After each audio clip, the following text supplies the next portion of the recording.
Who was on the fringes of the points, who was in that five-way battle, and we're going to see the incident perhaps here, and it's going to be two riders involved. That's a straightforward situation of Taimon, who has gone down and collected Turaki Buapa, I think that is, who was alongside him, and he has now remounted to continue on in the race, but clearly out of contention when you're in a pack race like that one. And that group has now become a six-rider group instead of the 8 or so who were all involved. Yeah, it is starting to split up a little bit, and the reason for that is you've got to try and make those attacks, and you can see there for both of those riders on the run down into 10 for Buapa. He's second part of the group. The riders have to push on because they're seeing it start to split out, and yeah, he just runs out onto the green paint, and there is that bit of a kick off the curb there for him. You can see there the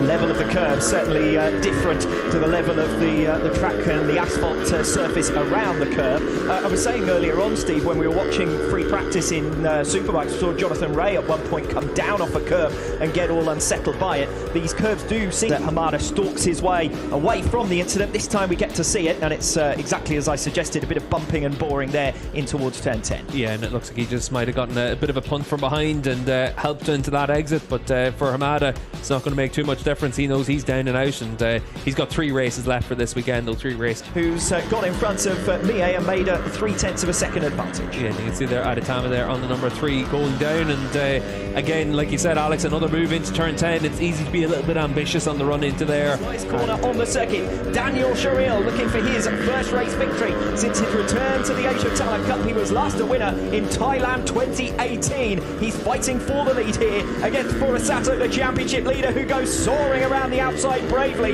2 turns to go. 16 and now 17. They come through the left-hander, and it's Furusato who once again leads. It is Taiyo Furusato of Japan to make it 5 wins out of 5, and the inaugural race victory at the Mandalika International Circuit goes to Taiyo Furusato. The first time this season that he's been off pole position. That move to be that cool and calm after being stuffed down the inside through the fast corners in the middle of the lap, that really does show that he's able to keep a cool head, and that's what you want to see in the Asia Talent Cup from these riders. This is one of the big talent pools that's available to the Grand Prix paddock and to the Superbike World Championship as well, and certainly on their road to MotoGP he's been able to show just how good he can be. Even if you think back to last year, he actually led both races in Qatar on the last lap, but got caught out. He hasn't been caught out this year through that leading pack in the early stages, so he's going to feel that he's got a chance of being able to close up and really challenge tomorrow as well. But certainly Daniel Sharil looks like,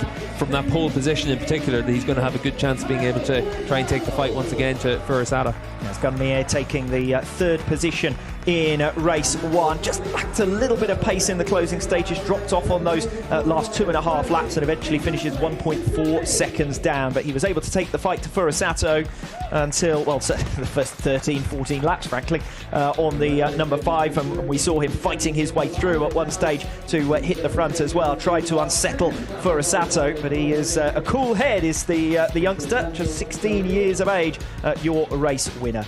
Second place going the way of Daniel Sharil, and your race winner, the number 15 of Taiyo Furusato. Second place, and the trophy being given to Daniel Sharil. It's a 3rd second place in a row, so he's only lost 15 points over the last 3 races. The majority of the deficit comes from the opening 2 of the season, and Daniel Sharil, number 21, finished in 7th position and